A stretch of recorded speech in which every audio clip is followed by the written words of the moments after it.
கன்னியாகுமரி மாவட்டம் மணக்குடி லூத்தம்மாள் சைமன் பாலம் ஒரு வரலாற்று பயணம்.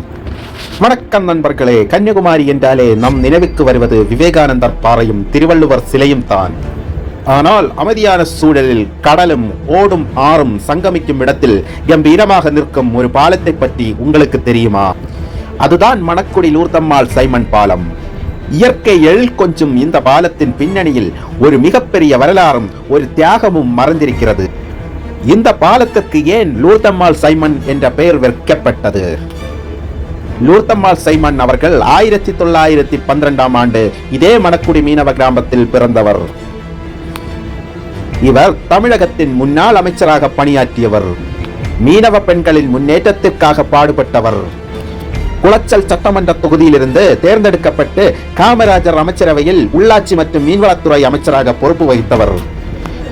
தன் பிறந்த ஊரான மணக்குடியில் வளர்ச்சிக்காக பாடுபட்ட இந்த வீரமங்கையின் நினைவாகவே இந்த பாலம் அழைக்கப்படுகிறது. இன்று இந்த பாலம் வெறும் போக்குவரத்துக்கு தடம் மட்டுமல்ல, ஒரு அழகான சுற்றுலா தலமாகவும் மாறியுள்ளது.